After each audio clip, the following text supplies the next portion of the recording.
Hi everyone, my name is Gianna Isabel Sipa Balan and I will present to you my oral examination in EBS 1P6 Foundations of Distance Education. For topic 1, I focus on Simonson, Simaldino, and Sivasek's 2015 book, Teaching and Learning at a Distance, Foundations of Distance Education. And my note summarizes the evolution of distance education from correspondence courses to modern online learning, highlighting key milestones and theoretical frameworks that still influence current practices. And in my conclusion, I learned that how distance education has evolved with innovations like radio, TV, and the internet reshaping teaching and learning. This historical perspective helped me understand its current role and challenges, and this note reflects my achievement of learning Objective 1 to explain the concepts and history and theories and distance of education. At topic 2, I chose Garrison's 1985 Three Generations of Innovations. And in my note, I outlined the evolution of technology in distance education from media-based instruction to interactive telecommunications and finally to internet-based learning, which enables multimedia real-time collaboration and global access. And I learned how technology has transformed education, making it more accessible and interactive. However, challenges like technological disparities and maintaining motivation remain. I plan to research strategies to overcome these issues and improve engagement in online learning. This note reflects my achievement of learning Objective 2 to explain technological advancements in distance education. For topic 3, I explored Peter's 2002 work on various distance education model and concepts. And my note summarizes key concepts and models from Peter's work illustrating how distance education adapts to learner needs and technological changes. This exhibit emphasizes the flexibility required to design effective distance learning systems, and I learned that distance education models must be flexible to accommodate diverse learners' needs and technological advancements. These models serves as a valuable framework for analyzing and enhancing distance education practices. And this note also reflects my achievement of learning Objective 3 to explain and analyze the key concepts and models of distance education. For topic 4, I selected an updated and theoretical rationale for interaction by Anderson 2003. And my note summarizes the key points from Anderson's work, emphasizing three essential types of interaction: student content, student teacher, and student student.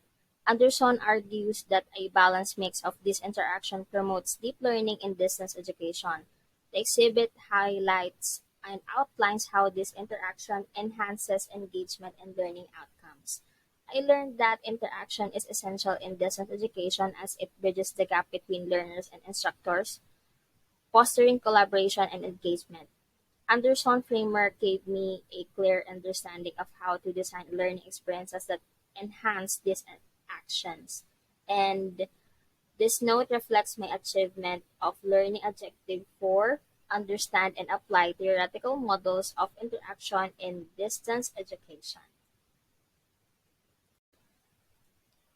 For topic 5, I selected Moore's theory of transactional distance, and my note outlines Moore's theory and its implications for distance education. It explains how the theory influences the design of learning environments that reduce communication gaps and increase learner autonomy. I learned that minimizing transactional distance involves enhancing structure and dialogue between learners and instructors. I also realized that creating a sense of presence in online learning is crucial for effectiveness. This insight will help me in designing more engaging online learning environments that reduce isolation. This note reflects my achievement of learning Objective 5 to understand and apply the theory of transactional distance to distance education. For topic 6, I selected instructional design models for optimal learning based on NIDU's 2012 work. And my note summarizes key models including ADDIE, DIC, and CARE system approach. These models structure learning by aligning instructional strategies with learners' needs, technological tools, and educational goals, optimizing learner outcomes. And I learned that instructional design is crucial for effective distance learning. The models offer a clear, adaptable framework for designing, implementing, and evaluating educational programs, and this note reflects my achievement of learning objective 6 to understand and apply instructional design models for optimal learning in distance education. In topic 7, I chose critical inquiry model based on Garrison, Anderson, and Archer's 2002 article. My note outlines the key concepts of the critical inquiry model: cognitive presence, social presence, and teaching presence. These elements work together to enhance critical thinking and collaborative learning, promoting deeper understanding and reflective dialogue in online education. I learned that the critical inquiry model is essential for fostering deep learning in online environments.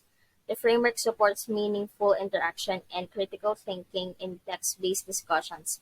I'm really sure that it reflects my achievement of learning objective 7 to apply critical inquiry model in designing effective online learning experiences. For topic 8, I selected reconfiguring student support based on Alan Tate's 2014 article, and that my note summarizes how traditional support systems are evolving into virtual and personalized services. The reading highlights the role of AI, virtual counseling, and adaptive learning technologies in providing flexible, learner-centered support. And I learned that reconfiguring student support is vital for addressing diverse needs for modern learners. The integration of technology allows for more personalized and accessible support. I'm interested in how to ensure equity and access to digital support, especially in underserved areas. I plan to explore case studies of successful implementation in low-resource settings.